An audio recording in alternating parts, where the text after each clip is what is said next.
Guerra do Paraguai é uma guerra tola, sórdida e desnecessária como a maioria delas.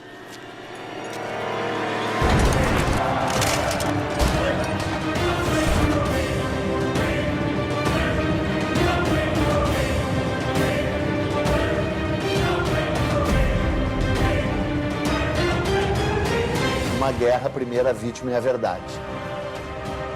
Porque a historiografia brasileira a respeito da Guerra do Paraguai era muito vagabunda, praticamente não existia.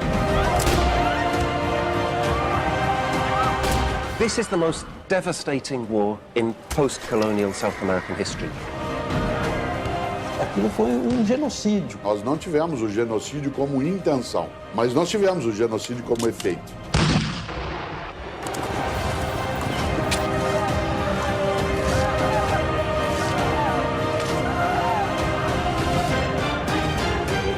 História é escolha.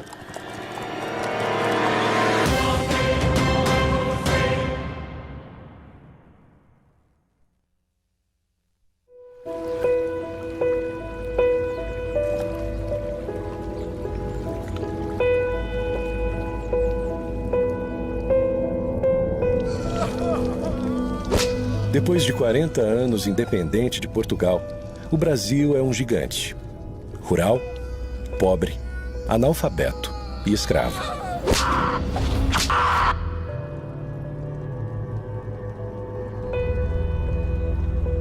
Um país escravocrata, um país selvagem, analfabeto, de hábitos toscos. O país tem escravos, tem muita aristocracia. Um país com uma dependência, uma pobreza muito forte, com condições de saúde pública inexistentes e sem escola. É que tem aquela tese de que o Brasil tem uma história mansa e pacífica, né? Que o Brasil é a terra do homem cordial.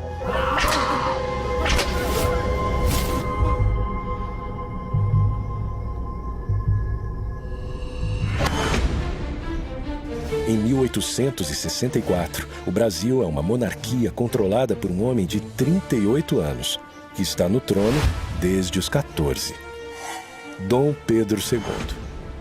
Apresenta-se Dom Pedro como um homem muito culto, mas ele é um homem muito despreparado. Quer dizer, você vê que é um homem a quem falta polimento, né? A quem falta todas as normas de civilidade.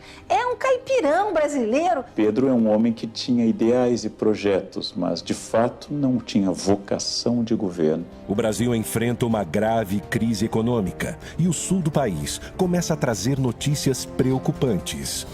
O sul do Império Brasileiro faz fronteira com 3 repúblicas: Uruguai, Argentina e Paraguai. O Uruguai está em guerra civil. Brasil e Argentina se unem para colocar o uruguaio Venâncio Flores no poder, beneficiando os comerciantes de Buenos Aires e os fazendeiros gaúchos, só que bloqueando a saída do Paraguai para o mar. Dejaba prácticamente sin chances al Paraguay en el sentido de poder contactar con el mundo exterior, recibir aprovisionamiento, Which would simply struggle our exports. Com esse novo cenário, o Paraguai, para usar a Bacia do Prata, precisa negociar com as 2 maiores potências da região. Paraguay o estaba con Argentina contra Brasil o con Brasil en contra Argentina, pero nunca al mismo tiempo con las 2 potencias mayores de la región. O Paraguai é governado por um também jovem de 32 anos, Francisco Solano Lopes. Francisco Solano López estaba convencido de que tenía un destino muy importante, ¿verdad? Que en este caso era salvar a la patria de la deshonra. Era una persona con una inteligencia, con un talento literario considerable. Era una persona preparada para un cargo difícil. Mariscal López, and very proudly so, is my great-grandfather. Sem dúvida, ele era um sujeito inteligente, perspicaz, ambicioso. Era um homem muito controverso. E dentre os mitos da guerra, um deles é de que o Solano Lopes era um estadista com uma visão extraordinária de um grande Paraguai. A very highly educated person. Evidentemente que ele teve alguns méritos, mas acima de tudo ele era um ditador. E era um ditador eventualmente obcecado. López era una persona que no sabía nada de economía. Como Luis XIV, era l'état c'est moi. Había conocido la corte de Inglaterra, la corte de Napoleão III. O Solano Lopes era um grande louco da América do Sul. Ele tinha sonhos de ser um Napoleão. This was a leader who had a certain vision of Paraguay. He had a certain vision of his own wisdom and his own strength, which was quite divorced from reality. Mas tu quer me dizer que o cara ia criar um paraíso na Terra, o Solano Lopes? É uma piada, né? The war had one commander from the beginning to the end on the Paraguayan side. O Solano Lopes havia arregimentado as suas forças, dando-lhes a certeza de que lutavam pela liberdade, por uma causa justa e pela pátria. Então isso fazia com que eles fossem indômitos. He conducted the adventure as a military adventure. Nos últimos 10 anos, o Paraguai fez seu exército crescer de 10 mil homens para quase 100 mil combatentes. Construiu uma linha férrea, a primeira da América do Sul, para ligar a capital a um campo militar. E também a primeira linha de telégrafo para se comunicar com a sua principal proteção no Rio Paraguai, o Forte de Humaitá.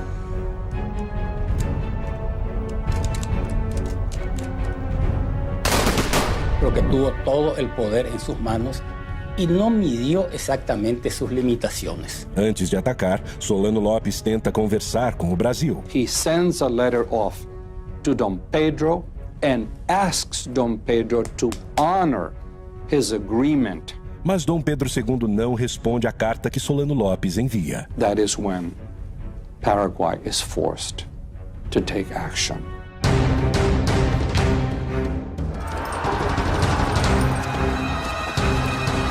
Pela primeira vez em sua história independente, o Brasil tem seu território invadido.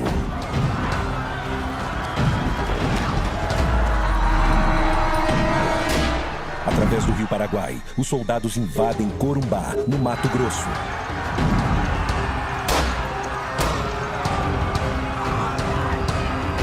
De hecho, los paraguayos cometieron abusos en territorio brasilero y argentino. O exército paraguaio avança, deixando um rastro de destruição por onde passa. Os generais levam junto as suas esposas, que aproveitam para saquear as casas no caminho. Os invasores paraguaios de Mato Grosso saquearam, levaram a população civil forçada para Assunção, porque Mato Grosso estava indefeso. Você não tinha força do exército Mato Grosso.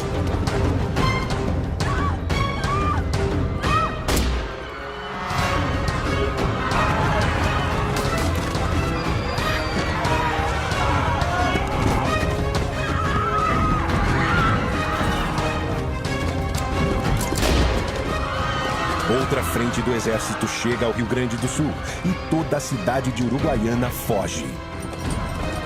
O Paraguai invade o Brasil, mas é só o começo. A partir de agora, metade de um continente vai entrar em guerra.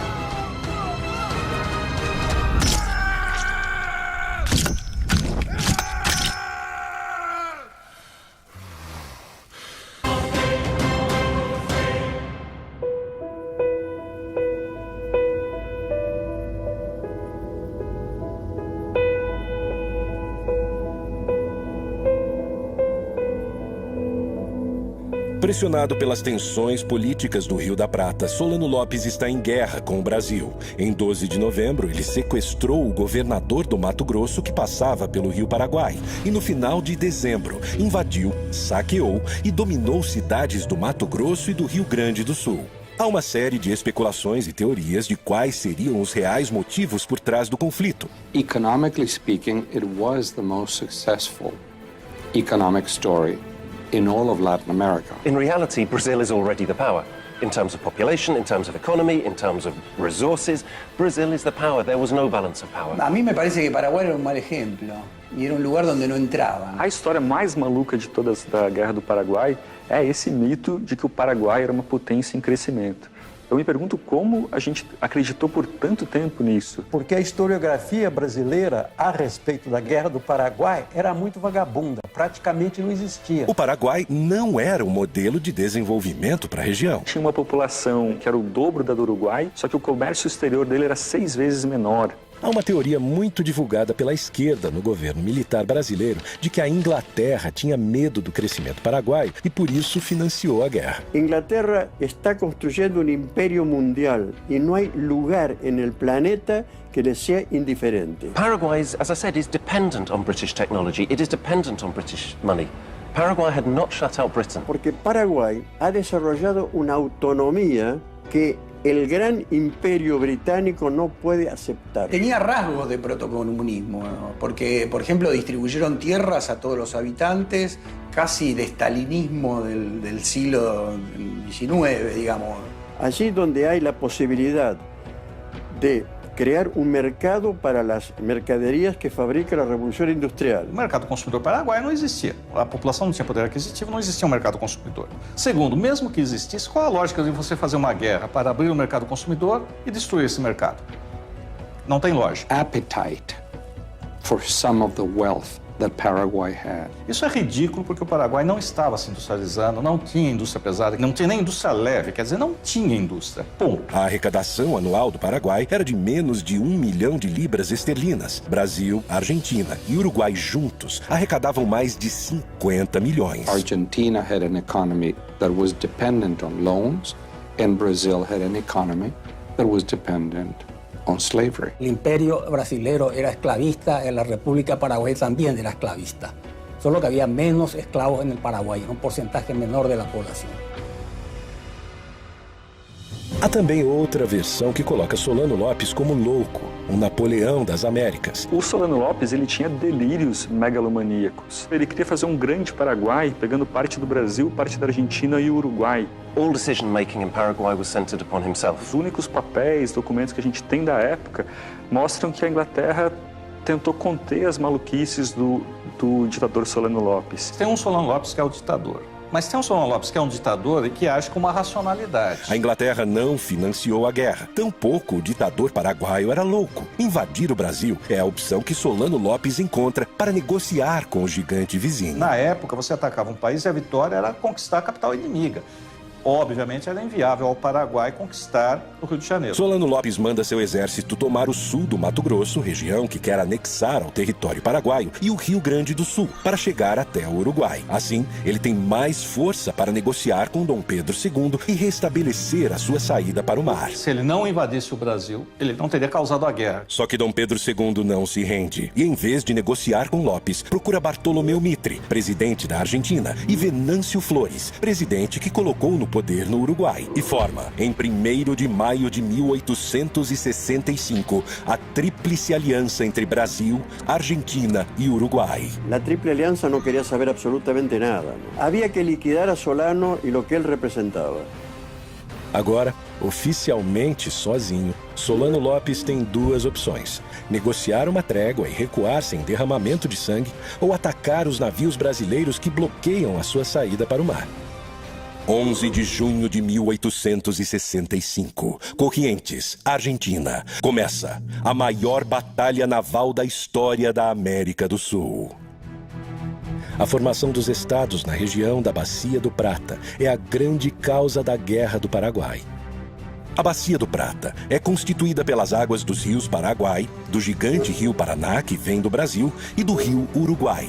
O grande problema de Solano Lopes nesse momento é que os navios brasileiros comandados pelo almirante Barroso bloqueiam sua saída para o mar, o que causará a morte econômica do Paraguai. Então o Paraguai vai ser um prisioneiro geopolítico do Porto de Buenos Aires, aliás, até avançado o século XX. A esquadra brasileira protege o Rio Paraná com 9 navios de guerra, totalizando 58 canhões e 2.000 homens. O Paraguai só tem um navio de guerra, mas improvisa e adapta outros 8 navios mercantes com bocas de fogo. Lopes conta ainda com 6 balsas chamadas de chatas. O formato dessas embarcações é uma vantagem, pois os canhões ficam no mesmo nível do rio e fora do alcance da artilharia brasileira. Foi mesmo um jogo de xadrez aquático ali, que o Paraguai fez a aposta errada e foi uma guinada nos rumos da guerra, né?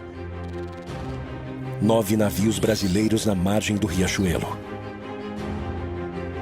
9 navios paraguaios se preparam para a emboscada.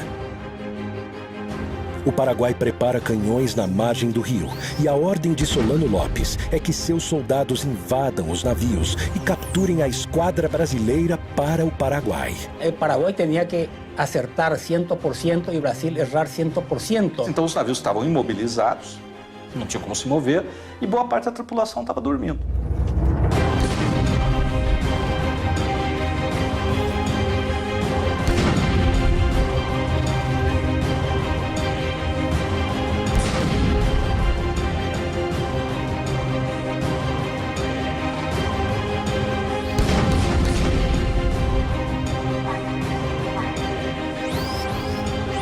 No ataque surpresa, o Paraguai leva vantagem no início da batalha, mas uma decisão do almirante Barroso vira o jogo para o Brasil.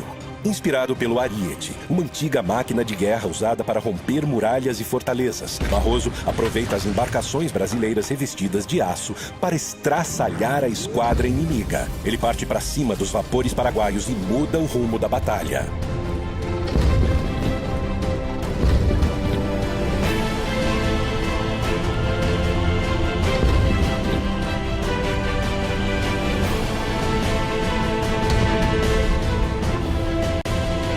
O Brasil vence e mantém o controle da Bacia do Prata.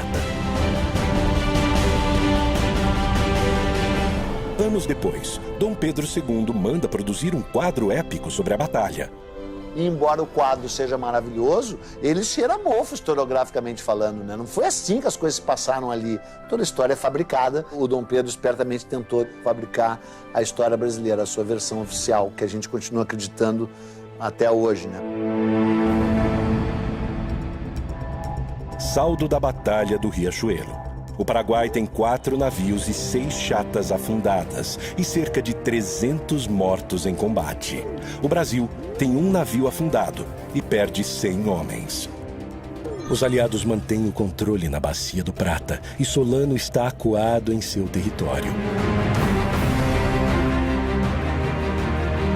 Solano começa a perder o controle da situação. A Tríplice Aliança se fortalece. O Paraguai invadiu e saqueou cidades brasileiras. E Dom Pedro II vai pessoalmente à Uruguaiana. Nadie, y mucho menos Pedro II, admitía de que la paz se hiciera sin una humillación afrentosa hacia López. Solano Lopes, que agiu traiçoeiramente, ainda vai ser premiado ficando no poder depois de tudo. Não há mais volta. Dom Pedro II quer vingança.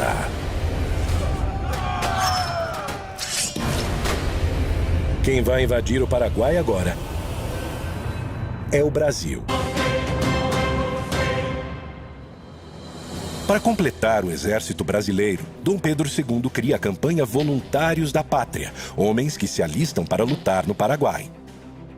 Então, além de tudo, é uma guerra lutada por ex-escravos, escravos libertos, indígenas e voluntários da pátria, né? Porque voluntários da pátria é uma piada sensacional, né? O próprio imperador se nomeia voluntário da pátria número 1. Mas todos esperavam que fosse uma guerra como tinha sido sempre, né? Durava alguns meses e aí acabava. Quando a guerra se estendeu, as condições difíceis, não tinha perspectiva de fim. Então aí realmente a resistência à guerra foi muito grande. E esses soldados iam sem nenhuma preparação. Iam para a guerra assim como bucha de canhão, porque eram muitos, podiam morrer. Quem quer ir a uma guerra que no significa nada, que nunca escuchó hablar de algo que se llama Paraguay, hay que colocarse en la mentalidad del pueblo de aquella época. Es lo que se llamaba, en castellano se llama carne de cañón. Que muitos desses voluntários da pátria não eram exatamente voluntários, vinham agrilhoados, né? Vinham presos e aí eram apresentados como voluntários da pátria. Muitos dos cativos eram vendidos para substituir o branco que não queria ir lutar. Quer dizer, no momento que você pudesse comprar um escravo que fosse lutar no seu lugar, estava bem representado. Se você manda um escravo para a guerra, não é preciso dizer como é que o escravo era tratado no Brasil. Qual é a disposição que esse escravo tem em morrer pelo Brasil?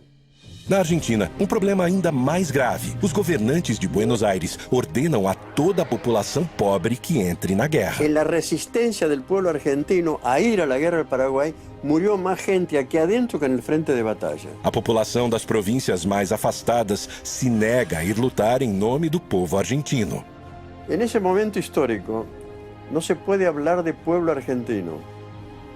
Se puede hablar de diferentes identidades regionales, sanjuaninos, mendocinos, entrerrianos, etc.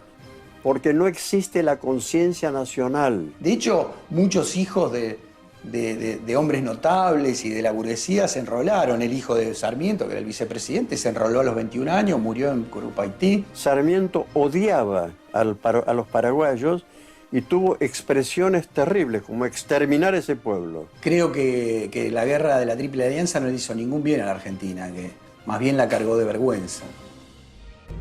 16 de abril de 1866. Com uma grande maioria de brasileiros, o exército aliado pisa em território paraguaio.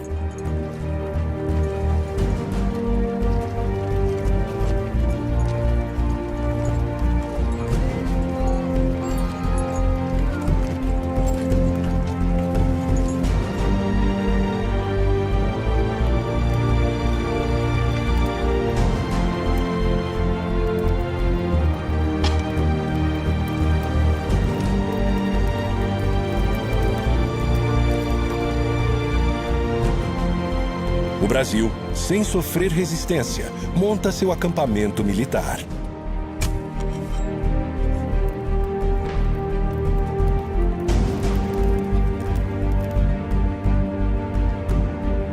Comerciantes e mulheres acompanham a tropa oferecendo todo tipo de serviço.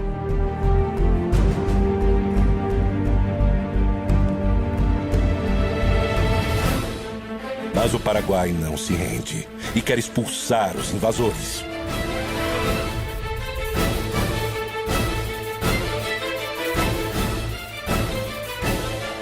É fundamental em qualquer operação militar, seja no século XIX ou hoje, você conhecer o terreno que você vai agir.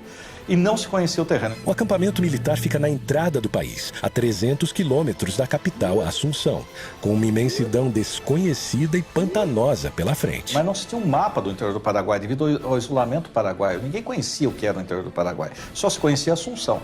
E é nesse momento que o Paraguai começa a montar sua emboscada. Está almoçando ali com os chefes o general Osório. A tropa que está mais na frente começa a debandar, começa a correr para trás para conseguir algum apoio e aí tem a matança.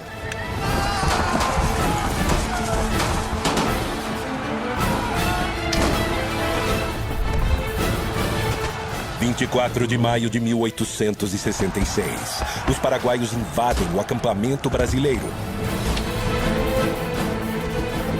E tem início a maior batalha da Guerra do Paraguai, a Batalha de Tuiuti.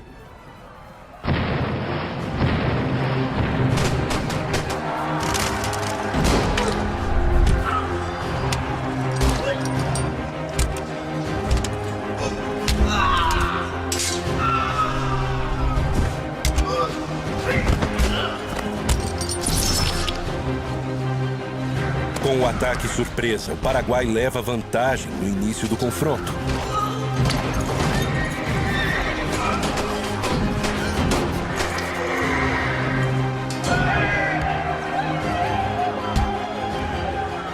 Solano Lopes manda 3 tropas atacarem simultaneamente, uma frontal e 2 pelos flancos. E o Osório, que tinha essa capacidade de liderança, era muito admirado pela tropa. Ele está sobre um cavalo em meio a nuvens de fumaça, em meio a barulho de explosões, a gritos, a gente morrendo. Ele consegue mobilizar, mandar um batalhão para cá, outro batalhão para lá, com a visão militar, ou seja, esse batalhão vai e vai ser sacrificado. Ou seja, quase todos vão morrer. Agora, por que esse batalhão vai? Porque confia nele, confia na liderança militar.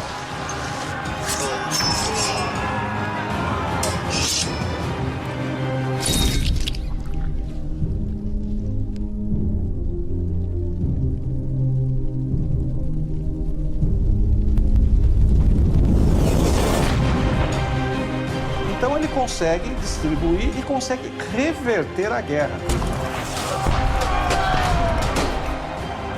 Que o centro da resistência aliada vai ser os canhões da artilharia que estão colocados um pouco à frente do quartel-general.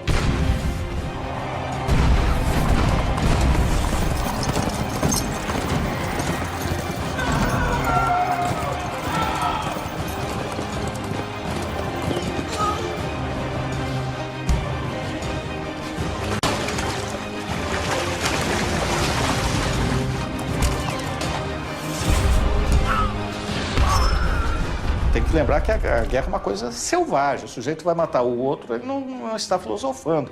Ele está com ódio.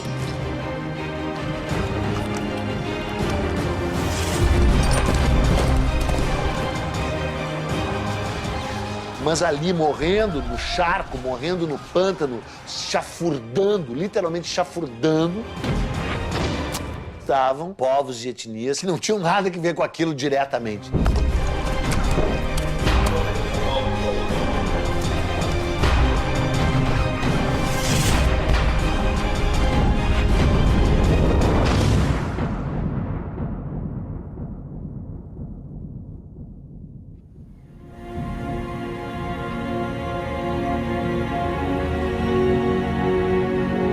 Como resultado da Batalha do Tuiuti, o Paraguai perde 13 mil homens, o melhor de seu exército.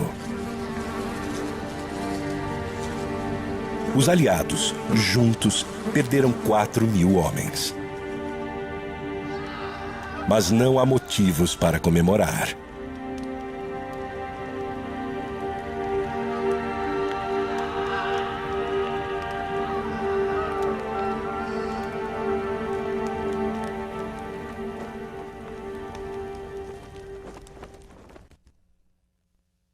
Setembro de 1866.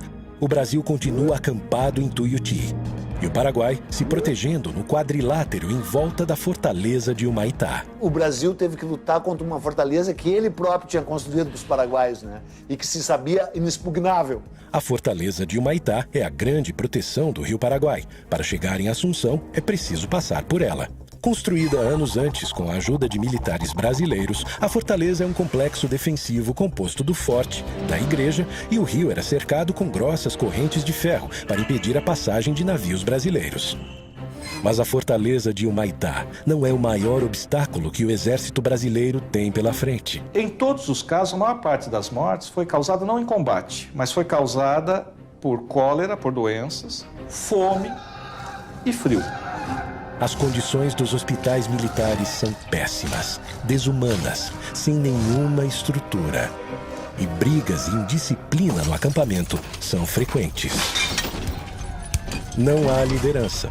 Dom Pedro II já está de volta ao Rio de Janeiro. Eu lembro um aspecto importante que as pessoas costumam esquecer. É o início da fotoreportagem. Os jornais todos vão publicar fotografias. Tem fotografias que sofrem, entre aspas, Photoshop. Quer dizer, parece que o Dom Pedro está no campo de batalha, mas não está. A fotografia foi tirada no estúdio. Aí botam ele lá no campo de batalha. A guerra parece ter chegado a um impasse, mas Dom Pedro II guarda uma surpresa, um novo aliado que irá redesenhar os rumos da guerra. 2 anos de guerra. O Brasil continua preso em seu acampamento e o Paraguai se fortalecendo em Humaitá. As condições do exército estão lastimáveis. Vai entrar em cena o maior militar brasileiro da história. É um homem que se transformou no único duque que o segundo reinado produziu. Duque de Caxias. E aí ele chega para pôr ordem na casa. E a primeira coisa que ele tem que fazer é restabelecer a disciplina. Por exemplo, os hospitais estão lotados, mas todos estão feridos. Aí ele descobre que 1/3 que está lá está simulando doenças. O Duque de Caxias dizia para quem quisesse ouvir que o exército brasileiro não tinha armas, estava despreparado e ia enfrentar um clima totalmente hostil. Os que foram para a guerra eram civis e contra a vontade em grande parte. E não tinham experiência militar. Então Caxias teve que treinar civis para a guerra, em plena guerra com o inimigo na frente. E ele vai remontar, vai disciplinar o exército, vai rearmar o exército, vai inovar. Para observar as posições paraguaias, Caxias manda trazer dos Estados Unidos balões de observação usados na recém-acabada Guerra Civil Americana. E o projeto mais ousado de todos, usando prisioneiros paraguaios, ele improvisa uma locomotiva e um trilho de 25 quilômetros de extensão para auxiliar na logística da guerra.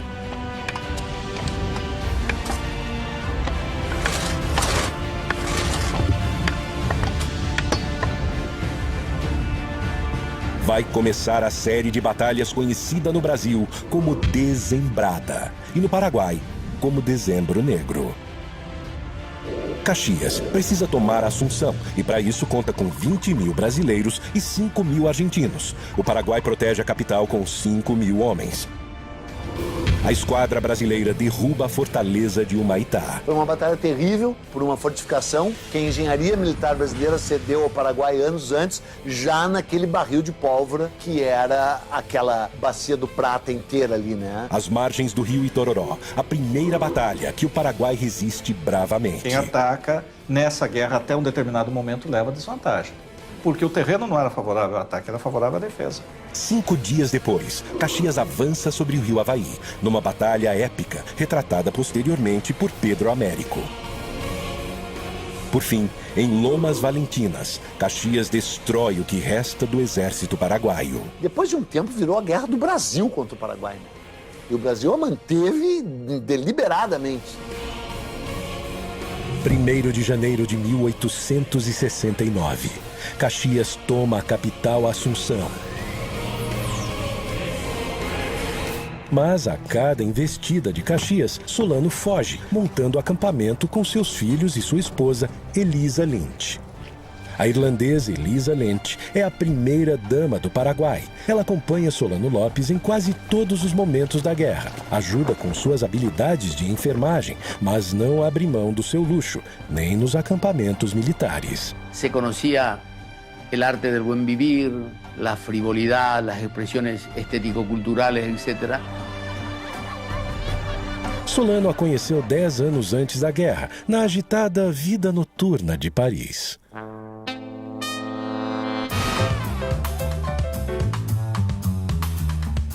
Solano Lopes era o jovem diplomático mais rico em Paris. Era o grande momento das cortesanas e também das prostitutas. Os inimigos apontam ela como prostituta. E ela vivia do quê? Certo, então ela é acusada de prostituta. Ela era um símbolo sexual para os exércitos inimigos. Possivelmente, ela teve algum contato muito breve com esse mundo. Parte de todo isso era uma mulher rubia e bella. E isso é um pecado inadmissível para ela.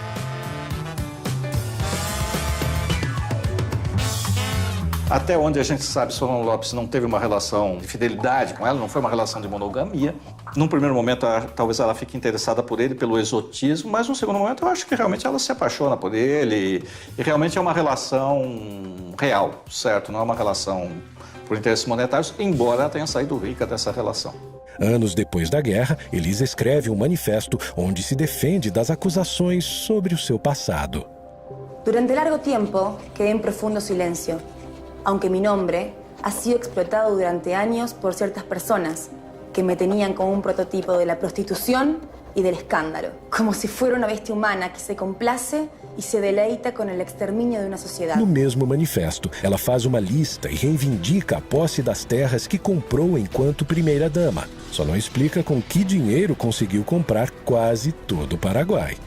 Ela acabou sendo, em nossa opinião, a proprietária da terra maior do planeta.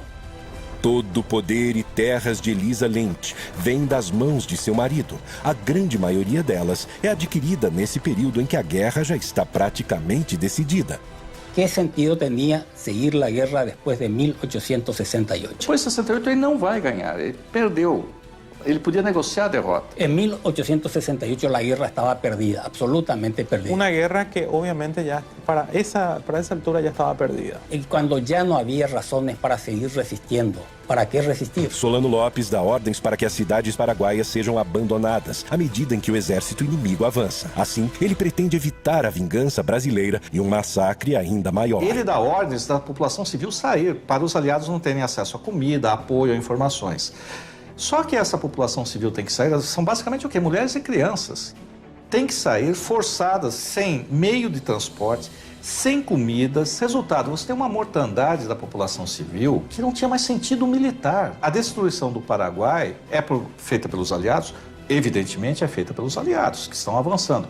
Mas por que estão avançando? Porque o outro lado, que sabe que não pode ganhar a guerra, não quer se render. O povo paraguaio apoyaba Solano López. El hecho de que la familia López no era tan terrible está en la manera como el pueblo paraguayo acompañó a López hasta el último momento. Claro que o conceito de patriotismo é muito relativo e cada sociedade constrói os seus padrões. Mas, estritamente falando, não tinha mais sentido militar nenhum você manter essa população fugindo, se retirando, sendo vítima da guerra. No rational leader would take on almost half the continent in a war. Solano López no podía tener un concepto bien delimitado, bien claro de la realidad. O Solano López estava bebendo demais, virou muito cruel. E não cabe dúvida, ele fez coisas que eram horríveis.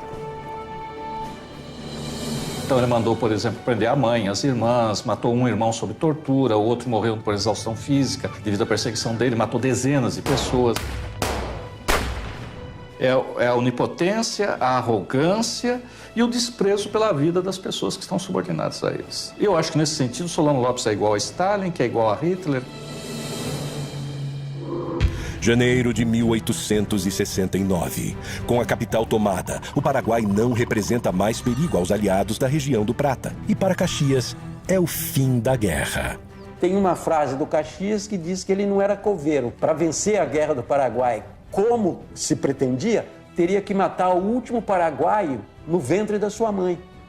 Ele se recusou a fazer esse papel. Mas Dom Pedro II está obcecado atrás de Solano López. From that point on, it was a war of vengeance against o Mariscal López.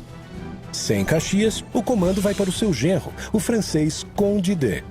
Nesse conflito, ficou claro o quão violento e eventualmente sanguinário até o Brasil pode ser. Enquanto continua sua fuga, Solano López usa o que sobrou da população para retardar o avanço brasileiro. Cumprindo ordens de Solano, o general Cabaleiro comanda crianças para lutar com o exército inimigo. Teve um grau de crueldade e violência do exército brasileiro, né, desmedido.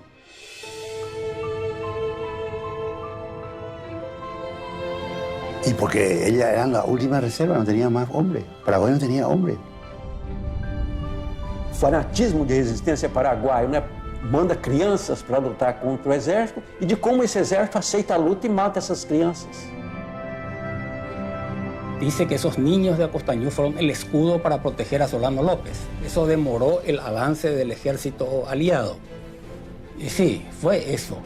Cabaleiro prestava contas diretamente a Solano López. As crianças, 12, 13, 14 anos, no meio do mato, estavam com barbas postiças para parecer adultos para amedrontar a tropa que vinha, que era uma tropa basicamente brasileira. Es una situación de locura generalizada solo atribuible a este tipo de guerras, ¿no? Los niños de antes, o de hace 100 años, 150 años, y en esas circunstancias son diferentes. Ciertamente a los 14 años muchos niños se alistaban, que los niños se iniciaban sexualmente cuando se desarrollaban, y era natural, digamos. 16 de agosto de 1869, a última grande batalha da Guerra do Paraguai. A Batalha de Acostañú. 4.000 homens do exército brasileiro massacraram cerca de 200 mulheres e crianças. Então, quando a tropa chega em cima, é uma tropa que está lutando há 4 anos e meio. Chega sobre essas pessoas, não dá tempo de saber se era criança ou não, e quando sabe que é criança, já está envolvido e aí é a matança. En la guerra se aplicó una crueldad inútil para niños indefensos y además de indefensos, absolutamente desnutridos, casi en estado de inanición. Quem envia crianças para uma guerra contra soldados profissionais, o que pode ocorrer? Agora, no momento em que ele está ali, ou a tropa de infantaria chega e olha e vê uma criança que não tem condições de erguer um rifle, também não deveria atirar. O Solano colocou crianças na linha de frente para retardar o avanço brasileiro. O Conde D avançou sobre crianças, e matou mulheres, matou velhos. En realidad los niños no fueron a la guerra vino hasta los niños.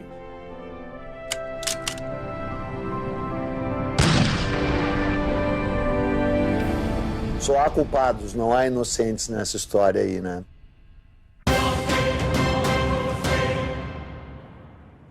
O Brasil queria garantir a sua navegação nos rios do Prata. E o Paraguai também. Essa região sempre foi uma região conflagrada. O Solano Lopes desempenhou o papel do fósforo aceso no barril de pólvora. Solano Lopes invadiu e saqueou cidades brasileiras. Dom Pedro II quis se vingar. Dom Pedro, como se dizia na época, era uma luva de veludo escondendo uma mão de ferro. Batalhas nos rios, no pântano, contra todo tipo de adversário. E agora, o Paraguai está devastado. En una matanza absolutamente inútil que diezmou al pueblo paraguayo absolutamente.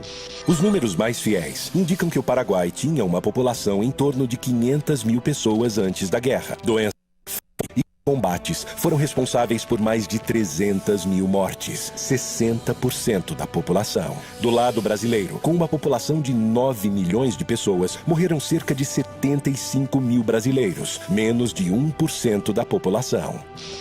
Toda a força dos países aliados destruiu o pouco que esse país agrário tinha. O nosso exército cometeu aquilo que eu chamei de genocídio. Tecnicamente pode até não ser, mas na prática, no sentimento que a gente tem e nos números da mortandade provocada, aquilo foi um genocídio. Olha, genocídio é forte demais, né? Embora se assemelhe a isso, né? Genocídio é uma coisa, massacre é outra. Fue realmente una catástrofe demográfica. Estamos hablando de 300.000 personas, ¿verdad? 3 de cada 5 paraguayos murió a lo largo de 6 años. Quer dizer, o Paraguai é o maior perdedor, sem dúvida nenhuma. História é escolha.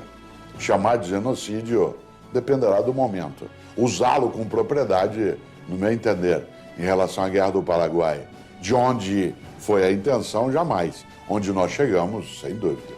Para a conquista ser completa, Dom Pedro II ainda precisa encontrar Solano Lopes. Mas sua busca está próxima do fim. 1º de março de 1870. Acampamento de Cerro Corá, norte do Paraguai. Porque a ordem que o imperador tinha dado e o objetivo da guerra não era matar Solano Lopes, era retirá-lo do poder. A very macabre scenario on the battlefield of Cerro Corá. É um caos ali, fogo, fumaça, gritos, é tudo muito rápido. Ele tenta fugir a cavalo. E o Chico Diabo, né, o nosso cabo, lançou. O cabo Francisco Lacerda fere a virilha de Solano Lopes e um tiro brasileiro mata o seu filho, Antito Lopes. Elisa Lynch se enrola em uma bandeira britânica e consegue sobreviver. Foi fácil identificá-lo porque ele era o único gordo. São os últimos momentos de Solano Lopes. E aí, segundo a descrição do general Câmara, Solano Lopes está no riacho, ele dá ordem para que ele se renda. Solano Lopes pega a espada e diz que não se entrega e morre com a sua pátria. E um soldado, quando viu Solano Lopes erguer a espada, deu um tiro. Ele já estava mortalmente ferido, mas o tiro vai levá-lo à morte.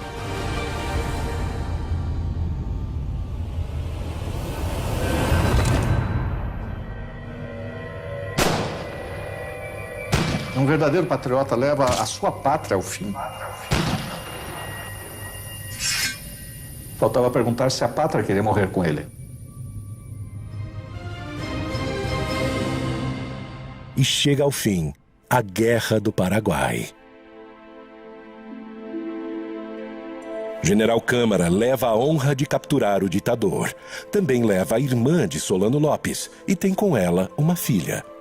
General Bernardino Cabaleiro agora se alia aos brasileiros, passa um tempo morando no Rio de Janeiro e volta para ser presidente do Paraguai, fundador do Partido Colorado, o mesmo partido que em 2015 governa o Paraguai. Elisa Lynch é bem tratada pelo exército brasileiro, volta a Paris e morre anos depois, sem conseguir recuperar suas terras. Hoje, Elisa é Madame Lynch, heroína do povo paraguaio. Apesar de ganhar a guerra, Dom Pedro II não saiu vitorioso. Afundou o Brasil em dívidas com bancos europeus e ainda fortaleceu o exército brasileiro, que na década seguinte, liderado por ilustres participantes da Guerra do Paraguai, transformaria o país em uma república, tomando o poder do imperador. Francisco Solano Lopes, odiado pelos paraguaios nos anos pós-guerra, passa por um tratamento de imagem no século XX. E hoje é o grande herói nacional, enterrado em um panteão dos heróis em Assunção. Lo que hicieron con Paraguay fue transformarlo en un país más pobre, más destruido, digamos, lo liquidaron a Paraguay.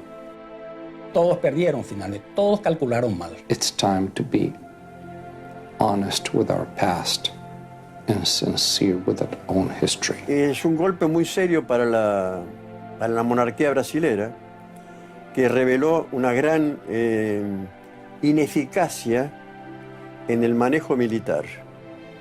The responsibility rests with successive Brazilian governments. É uma página sórdida da história do exército brasileiro. Não foi uma guerra em defesa da liberdade, não foi uma guerra para salvar a honra do Brasil. Os nossos soldados não foram heróis. Brasil, Argentina, Uruguai e Paraguai resolveram com ódio e sangue inocente suas questões econômicas. Será que o tempo foi capaz de apagar todas as marcas?